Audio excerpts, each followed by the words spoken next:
Ya, halo, shalom semuanya. Ya, kembali lagi bersama saya Mr. Bagas.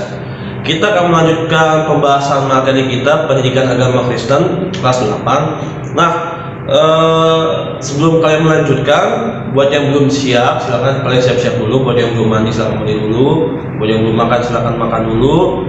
Apapun dalam keadaan apapun, kalian harus siap untuk menerima pembelajaran materi agama Kristen kali ini. Yang kita akan melanjutkan pembahasan selanjutnya gitu. Sebelum kita melanjutkan, mari kita berdoa. Tuhan Yesus yang baik, terima kasih Tuhan atas karena kasih-Mu dan atas karena kemurahan-Mu bagi setiap kami. Tuhan Yesus, Tuhan, sebentar lagi kami mau mulai pembelajaran kami, kiranya menyertai kami dalam setiap pembelajaran kami, berikan hikmat, kepintaran dan juga kecerdasan bagi setiap kami. Ampunilah atas setiap kesalahan kami dan dosa-dosa kami Tuhan. Kami berdoanya di nama Tuhan Yesus ya. Amin. Oke. Video ini di-tag pada hari ini pagi-pagi ya, jam 8:30 seperti itu, dan nanti video ini tayang siang hari ini pun tayang gitu untuk pembelajaran kalian. Karena kenapa? Seharusnya saya menyiapkan videonya itu sehari sebelum pembelajaran, tapi karena kemarin saya ada kegiatan sehingga saya tidak bisa melakukan persiapan pembelajaran, dan akhirnya hari ini saya persiapkan pagi-pagi seperti itu, dan itu tidak mengurangi semangat kalian untuk tetap mengikuti pembelajaran ini. Dan saya pun mengucapkan terima kasih yang masih setia sampai pada saat hari ini, setia untuk memerhatikan, setia untuk belajar agama Kristen seperti itu. Karena memang tidak banyak yang melihat video ini dan terlihat dari jumlah absennya, tetapi ya apapun kendala dan situasinya, saya pun berdoa buat yang misalkan belum ada kuota, dia semoga dapat kuota gitu, ada berkat datang lah gitu. Dan kalau ada masalah yang lain, entah di waktu atau di tugas sekitar apapun, saya pun berdoa supaya Tuhan berikan jalan seperti itu. Dan saya pun mengucapkan terima kasih sudah mengemban tugas minggu lalu, yaitu tentang profil diri kalian. Ada 5 tantangan jika kalian dihadapkan untuk merokok, hadapkan untuk mencoba minum-minuman keras dan obat terlarang, tawaran untuk mencontek, tawaran untuk melihat gambar atau film porno, dan terakhir adalah tawaran untuk pulang sekolah. Dan ada beberapa anak yang ada salah satu anak, mungkin kalau yang tahu, dia yang nonton video ini pasti siap-siap sendiri. Jadi yang tawaran untuk mencontek dia ambil gitu, iya gitu. Tapi dalam tapi katanya sekarang telah bertobat seperti itu. Dan ya apa, saya sangat mengapresiasi kejujuran kalian. Dan sekarang kita melanjutkan pembahasan materi kali ini, video terakhir di bab di bab tantangan iman, yaitu di bab 9 tantangan iman masa kini. Nah, kita lihat di bagian F, kita fokus di bagian F saja. Menghadapi tantangan iman, di sini ada beberapa poin. Ada tidak mengandalkan diri sendiri, setia, taat, memiliki pendirian yang teguh, tidak mudah terpengaruh, memiliki keyakinan, tegar, berani, tidak mengenal putus dan terakhir berpegang teguh pada janji. Ini ada 10 poin penting cara untuk bagaimana kalian bisa diri kalian itu menghadapi tantangan-tantangan iman seperti itu. Nah, kita akan membahasnya secara perlahan. Di sini pun didukung dengan ayat-ayat firman Tuhan pendukungnya dan kalian bisa baca. Jadi saya akan jelaskan secara singkat seperti itu. Yang pertama, tidak mengandalkan diri sendiri tetapi mengandalkan Tuhan. Ini ada di Yeremia 17 ayat 5-6. Kalau kalian mau baca, silahkan baca gitu. Jadi lebih tepatnya itu kalau kalian saya akan jelaskan ya. Jadi terkutuklah orang yang mengandalkan manusia gitu. Jadi yang maksudnya mengandalkan manusia ini adalah dia tuh sangat berharap ketergantungan akan orang lain kayak gitu. Berharap banget misalkan kalau kalian mau mendapatkan nilai baik, kalian berharap pada si dia gitu. Kalau dia nggak mau ngajarin saya nggak bisa gitu. Itu salah gitu. Dipertegas harusnya kalian tuh kalau kalian lihat di ayat 7-nya, itu kalian harus mengandalkan Tuhan. Diberkatilah orang yang mengandalkan Tuhan. Jadi kalau kita sudah mengandalkan Tuhan, maka otomatis diri kita pun akan mengalami sesuatu perubahan gitu. Tuhan memberikan hikmat, kepintaran bagi kita supaya kita oh ternyata kalau kita untuk jadi pintar kita nggak harus mengandalkan itu orang gitu, tapi kita belajar kayak gitu. Tuhan memberikan kita hikmat, pengertian, pengetahuan sehingga kita bisa mengerti cara-caranya gitu, cara-cara supaya kita untuk menjadi pintar, yaitu belajar. Tuhan bukakan jalan gitu, nggak tiba-tiba gini, bukan tiba-tiba kalian nggak ngerti matematika kalian berdua tiba-tiba ngerti, enggak, tapi Tuhan memberikan pengertian, hikmat, dan juga jalan. Jadi yang tadinya halangan kalian itu malas, halangan kalian itu aduh nggak ngerti, nggak bisa apa-apa, tapi karena Tuhan memberikan pengertian, hikmat, dan juga jalan, sehingga pikiran kalian dibukakan. Jalan-jalan itu maksudnya ada teman yang mau bantu, terus ada juga Google, YouTube, terus kalian pas mempelajari itu diberi kemudahan sama Tuhan. Oh ternyata seperti ini, pas mengerjakan bisa itu. Kuasa Tuhan tuh bekerja seperti itu, kagak tiba-tiba instan tak gitu. Bahkan mie instan aja pun itu butuh proses. Kalian harus masak dulu, masak air ya bumbunya sama seperti yang lain. Nah, yang kedua ada di Matius 25 ayat 1 sampai 30 ini, yaitu setia. Nah, ini kalau kalian lihat kalau kalian buka, ini ada perumpamaan tentang gadis-gadis bijaksana dan gadis-gadis yang bodoh. Nah, kalian harus tetap setia seperti gadis-gadis bijaksana. Setia itu maksudnya di saat kalian di saat kalian mengalami kesulitan, di saat kalian mengalami sedih, keterpurukan, kalian tetap setia datang sama Tuhan. Jangan pas kalian terpuruk, udahlah gue nggak mau ke gereja. Jangan.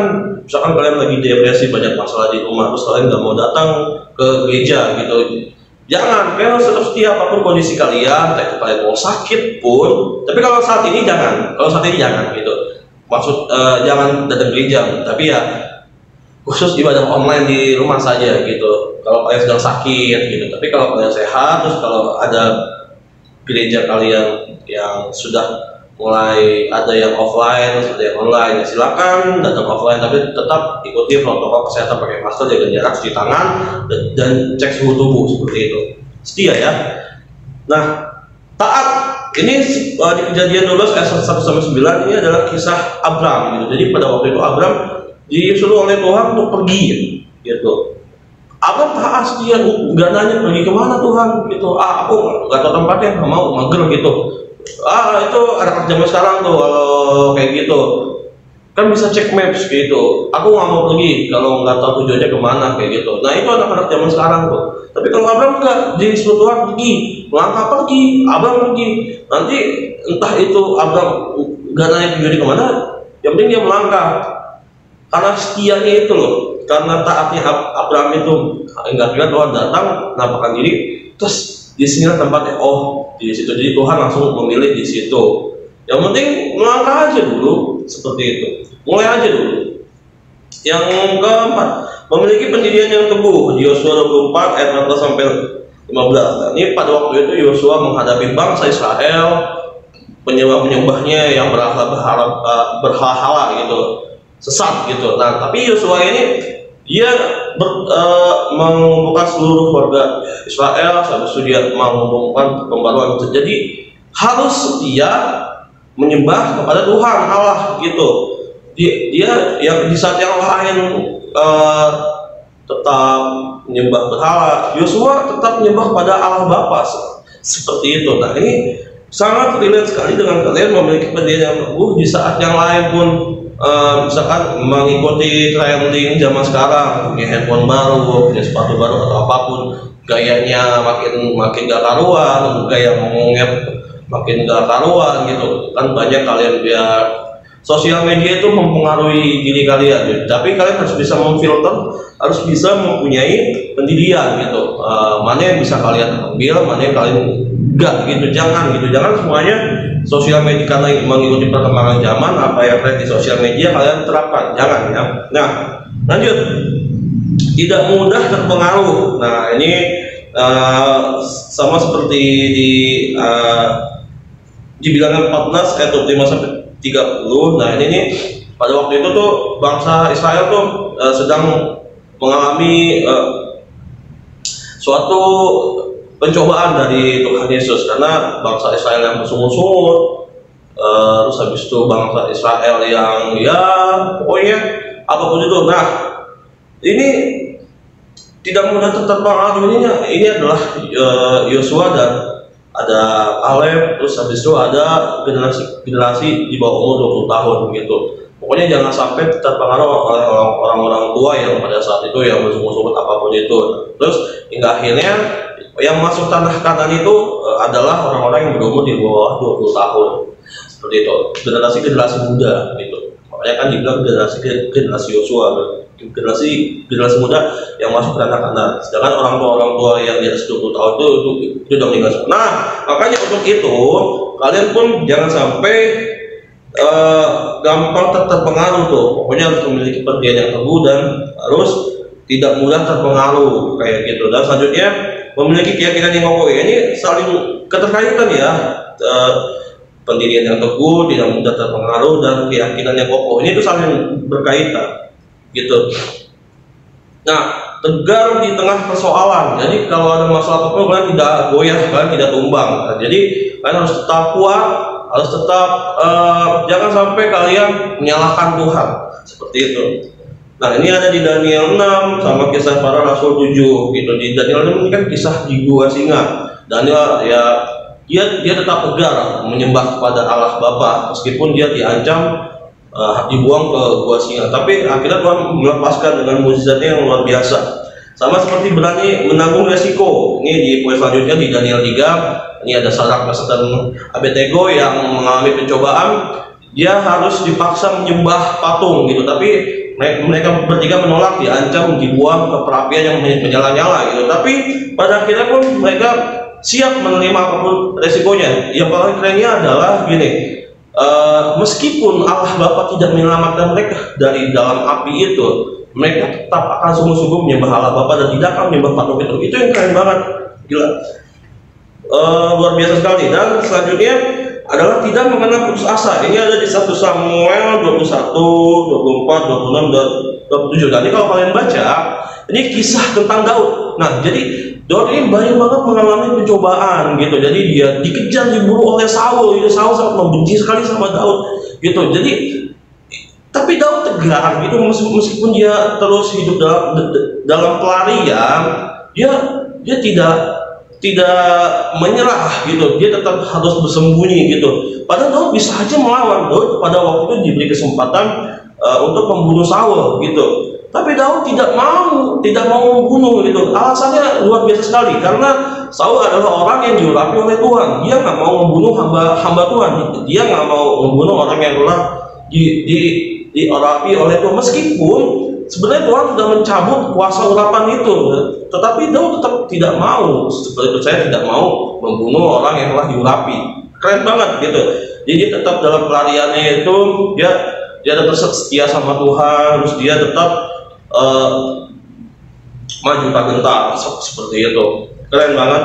Dia tetap tegar gitu. Hingga akhirnya pun Saul meninggal karena diserang gitu. Hingga akhirnya kepalanya pun pokoknya dia ditikam, semuanya mati. Terakhir, berpegang teguh pada janji Allah. Nah, ini Kejadian 15 pasal 15 sampai pasal 20. Ini kisahnya Abraham. Keren banget, makanya dibilang Abraham adalah bapak orang percaya. Benar. Jadi Abraham itu adalah orang-orang yang benar-benar setia banget sama janji Allah. Ini kalau kalian baca dari Abraham ini tidak mempunyai anak gitu, hingga akhirnya Abraham mempunyai anak yaitu Ishak gitu, hingga sampai Ishak pun diminta Tuhan untuk dikorbankan. Abraham percaya, udah jalanin aja gitu, jalanin. Tapi keren gitu, jadi maksudnya yang senantiasa yang sudah dinantikan, tapi Tuhan minta. Oke, ya Abraham pasrah ya, mau gimana lagi kalau udah Tuhan yang minta gitu. Jadi ya apa yang sudah Tuhan janjikan, Abraham percaya gitu, pasti yang terbaik gitu, seperti itu. Nah, lanjut di pembahasan selanjutnya pokoknya tadi 10 cara untuk kalian bisa hidup berpegang teguh untuk mengalami tantangan-tantangan iman. Jadi poin pentingnya kalau kalian lihat di halaman 77 nih, Allah memberi kekuatan pada tiap orang percaya untuk mampu menghadapi tantangan hidup seperti itu. Apabila kita benar-benar mengandalkan Allah, memiliki pendirian yang teguh serta kelayakan serta keyakinan yang kokoh pada janji penyertaannya, maka kita akan terus bertumbuh dalam iman kepadanya. Dengan begitu, ya, ini poin pentingnya yang harus kalian garis bawahi di halaman 77. Tantangan iman adalah ujian bagi untuk kita nih tetap teguh beriman, setia dan taat pada janji Allah, dan tidak mudah terpengaruh oleh berbagai tawaran yang merugikan hidup kita. Jadi karena memang Allah telah memberi kita kekuatan, asalkan kita setia, kita akan kuat. Seperti itu. Setianya itu dalam hal berdoa, beribadah, dan membaca Alkitab. Oke, rangkumannya silakan kalian baca. Oke, saya bacakan sedikit saja. Tak ada manusia yang hidup tanpa menghadapi tantangan. Semua orang dalam segala usia pernah menghadapi tantangan dalam berbagai bidang kehidupan. Namun demikian, sikap tiap orang dalam menghadapi tantangan itu berbeda-beda. Ada yang down, ada yang apa, ada yang kuat gitu. Bagi orang Kristen, panduan dalam menghadapi tantangan adalah Alkitab, panduannya tuh, yang menjadi kabar baik bagi tiap orang beriman. Kesetiaan kita dalam berdoa dan membaca Alkitab dan menuntun dalam menghadapi tantangan, sehingga kita tidak hanyut dalam pusaran kehidupan. Sebaliknya kita akan menjadi teguh, kuat, dan tidak hanyut karena dipandu oleh ajaran iman Kristen yang terdapat dalam Alkitab. Orang beriman menghadapi tantangan sebagai ujian iman dan bukan bayangan yang harus ditakuti atau tidak. Jadi tantangan itu adalah yang harus kita hadapi, karena untuk mencapai next level. Kalau tantangan itu ibarat kata seperti permainan atau game. Kalau kalian ngikutin sebuah game level 1, level 2, level 3 itu semakin tantangannya semakin sulit dan iman kalian semakin kokoh, semakin teruji gitu. Jadi ya kalau kalian yang saat ini masih di level bawah, level 5, level 6, ya harus naik level lagi. Kalahkan tantangan itu. Misalkan contohnya tantangan yang saat ini yang kalian hadapi, yaitu tantangannya malas. Kalian harus cari tahu cara untuk bisa mengatasi rasa malas itu, supaya kalau kalian sudah menemukan caranya, kalian menjadi anak yang rajin dan produktif, kalian naik level, lalu kalian diperhadapkan dengan tantangan yang baru lagi. Misalkan tantangannya untuk bagaimana kalian dilecehkan atau diejek, dihina-hina seperti itu. Nah, ini semakin level tuh setiap level semakin ada tantangan masing-masing. Nah, ini tugasnya adalah yang pertama, lihat di bagian H, kalian tulis doa syukur kalian untuk supaya kalian bisa hidup tantangan. Dan tugas yang kedua adalah, nah nih yang saya bilang tadi, menurut kalian tantangan apa saja yang kalian hadapi, minimal 2. Lalu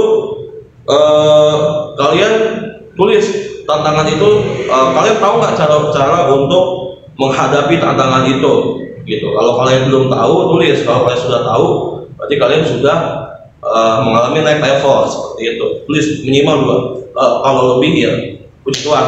Oke, cukup sekian dan terima kasih. Mari kita berdoa. Tuhan Yesus, sampai terima kasih atas kasih-Mu dan atas kemurahan-Mu bagi setiap kami.